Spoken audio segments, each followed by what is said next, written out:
भगवान बड़े क्लांत थे। भगवान का कुछ समय था, भगवान श्री कृष्ण की लगभग 125 वर्ष की उम्र थी। तो वो रात द्वारका से निकल करके पास के जंगल में ऐसे चिंता में जैसे बैठे थे, जिनको मैंने इकट्ठा किया था वो भी सब चले गए मर गए। एक शिला पर बैठे थे, पैर नीचे रखा है। एक बहेलिया हिरण के शिकार के हाथ में बैठा है, झाड़ी में छुपकर। तो भगवान का पैर उसे देखा, पैर में उनके पदम था। तो पदम उसने देखा तो पद्म वो लग रहा था हिरण की आंख है, जैसे हिरण की आंख दिख रही वैसे। तो उसने उसी में तीर तान करके मार दिया। भगवान के पैर में तीर लगा, वो पैर फट गया और भगवान चीख करके नीचे गिर गए। जब चीखने की आवाज आई, बहेलिया झाड़ी से निकला, ये क्या हुआ? मैंने तो सोचा था हिरण है, देखा तो भगवान श्री कृष्ण। बहेलिया बहुत घबरा के आई, ये मैंने क्या किया? भगवान को बाल मारा, दौड़ करके बाण निकालने लगा। भगवान उसे गलती हो रोने लगा, गिराने लगा, क्षमा मांगने लगा। भगवान संभाल करके बैठे हुए थे, बोले परेशान हो तुम्हारा कोई दोष नहीं, ये मेरे ही अपने कर्मों का भोग, ये मेरे ही अपने कर्म का भोग। उसकी कोई समझ में नहीं रहा। भगवान मुझे क्षमा कर दीजिए, बाण निकाला पूरा उपचार। बोले नहीं, कुछ करने की नहीं, इसी के द्वारा मेरी मृत्यु निश्चित है। बहेलिया समझ नहीं पा रहा था, भगवान श्री कृष्ण ने उसे अंतर देख,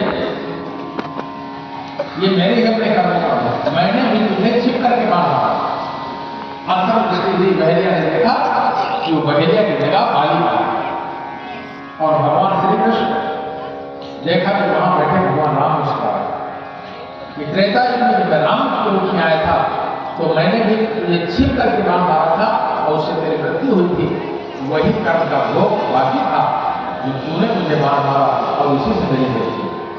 कर्म का भोग है, तो कर्म का भोग सभी को भोगना पड़ता है, तो छोड़ता नहीं।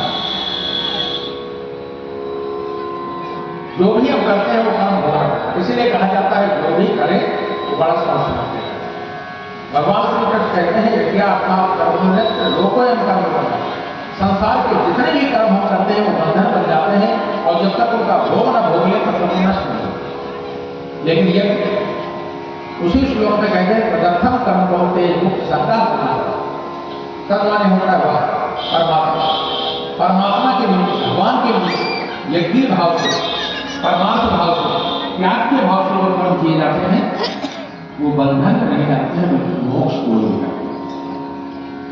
इसलिए गीता का कहते हैं यज्ञोदान तपः कर्म न त्याज्यम कार्यमेव तत् यज्ञोदान तपस्या पावनानि मनीषिणाः।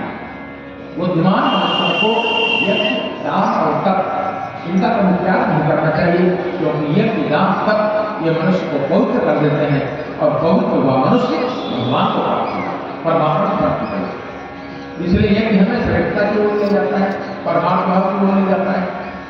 यज्ञ क्या है? तो भाइयों बहनों, यज्ञ के 3 अर्थ हमारे ऋषियों ने बताए हैं, दान, देव पूजन और संगठिता। यज्ञ के 3 भाव ऋषियों ने बताए, दान, देव पूजन और संगठिता। इसीलिए कहा जाता है कि बिना दान के यज्ञ पूरा नहीं होता, यज्ञ में दान देने की परंपरा है। लेकिन दान शब्द सुनते ही लोगों के मन में यह आता है, देखिए पंडित जी दान की बात करने लगे, पैसे की बात करने, क्योंकि यज्ञ का अर्थ ही वही है, दान से ही शुरुआत होती है।